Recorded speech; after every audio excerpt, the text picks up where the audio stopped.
Hello, this is John from VirtEx. Welcome to our How to Trade Bitcoin tutorial video. In this video, I will describe how to use your VirtEx account to trade Bitcoin for Canadian dollars and vice versa. Today we will explore how the exchange works, how to read and understand the open trades page, balances and escrow, how to create a limit order, as well as a walkthrough of order history, trade history, and transaction history. We will also describe how to set up email notifications and price alerts. Finally, I will talk about our positions regarding fees, GST, microtrade, and API abuse. First of all, as we sign in, there are two places I want to draw your attention to. The first place is the Open Trades page.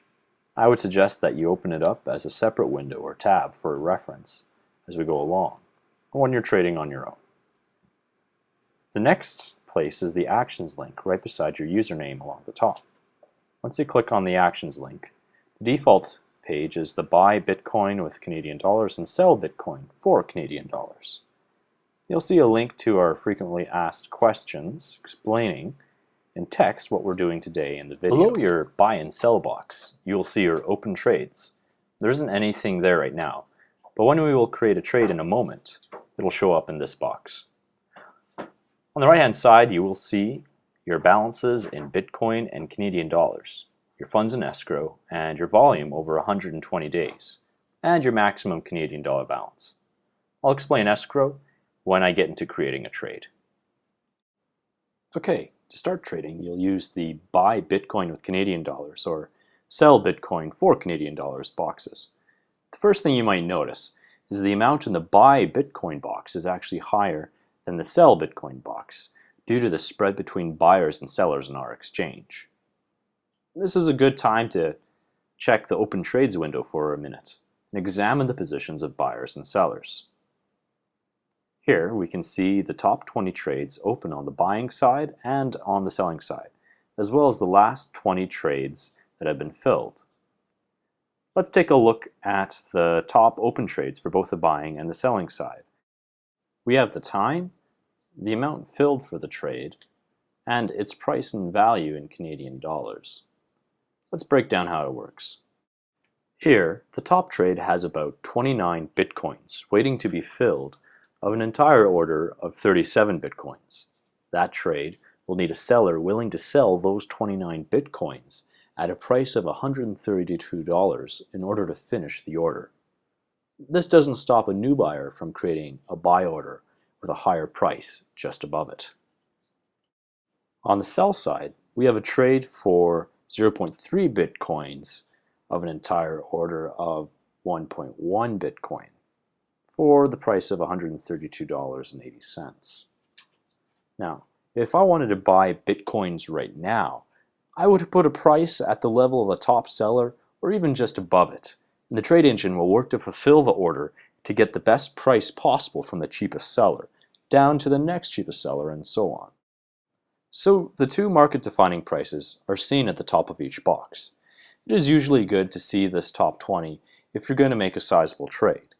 This will help you get a feel for the market depth. You can quickly see where the largest concentration of price and value are. Let's make a trade. The default kinds of trades at VirtEx are called limit trades, where you set the maximum price at which you're willing to buy or the minimum price you're willing to sell. We don't currently have a market order built into our trading engine, and we are re-enabling our trigger limit orders within the month. When trigger limit orders are re-enabled, we'll make a new video about how to use them. Okay, in my example account here, I have 0.122 Bitcoin, about 16 Canadian dollars worth. Let's turn it into Canadian dollars. Let's say I'm very optimistic and believe I can actually get 20 bucks for my Bitcoin. I have to calculate the price, and it's about $165 Canadian. I can enter in that order, but it won't be filled until I find a buyer willing to take that trade in the exchange. I can let it remain there and wait for the market to move up, or I can cancel it. Let's enter the order. If I sell all the Bitcoin on my account, it'll create an error message that tells me I need to leave enough for the fee. I'll go back and do exactly that. So I've set the Bitcoin amount at 0.118, enough to include the fee, and I'm going to create the order. All right, I click confirm, it'll process, and it will show up in the open trades box along the bottom. When I click cancel, it will actually refund the amount in fee here. So whenever you cancel a trade, you will get that money back from the fees. Let's say I want my 0.22 Bitcoin or 0.118 with the fee to get the current market price at $132. I can set it at the current price, and there's a good chance that it could get filled. With a large order, however, if I want my Canadian dollars right now, I could set my price $1 below the current market price. This will allow it to be immediately fulfilled by all buyers between $132 and $131. And remember, the trading engine will match up your order with the best buyer, and then the next best buyer, and so on, always fulfilling your order with the best price.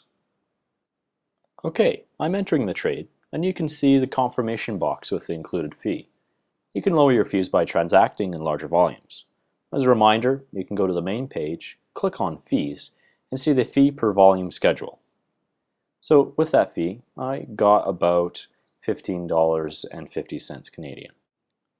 Just like selling Bitcoin for Canadian dollars, I can set a price that I would find optimistic, say $90 Canadian per Bitcoin. But that will not likely fill, so let's instead trade at a price I know will be filled. Here, I will offer to buy Bitcoin at $1 above the current market price. This will ensure the trade will be filled at the best price by the cheapest seller, and so on. Now for escrow. If part of my order is not filled, which can happen when buying and selling very near the market price, while the market is moving up or down, the money will be held in escrow as a partly filled trade. You'll need to cancel that trade in order to return it to your tradable balance. That's it for the nuts and bolts of trading. Now, every order, trade, and transaction has a record kept that you can access. Here, in the order history, you can see the orders that I have put in, canceled, and were filled, and etc.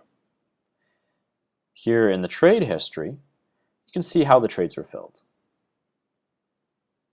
Here in the transaction history, which is a little more related to how the accounts are funded, deposited, and withdrawn, you can also see the relevant details. I want to point out email notifications.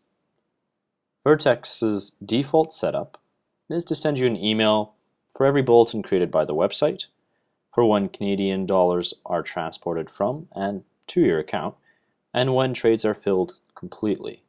If they aren't filled in their entirety, you will not get an email, so it's always worth checking. In the future, when we re-enable trigger limit orders, you'll also get an email when the order is triggered.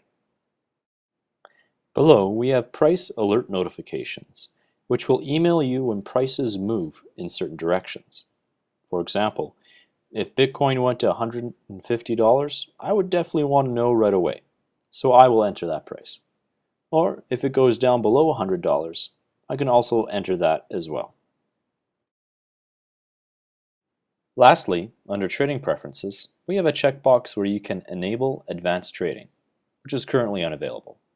We will go through trigger limit orders in an Advanced Trading video we will release once Advanced Trading is re-enabled on our system. Finally, a quick word about our fees, GST, microtrades, and API abuse. We occasionally hear people ask why our fees are so high.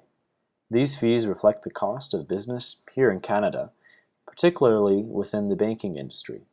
We are also a rapidly growing company, and these fees fund further development of our site and enable our business to market to Canadian retailers and businesses and help grow the Bitcoin economy.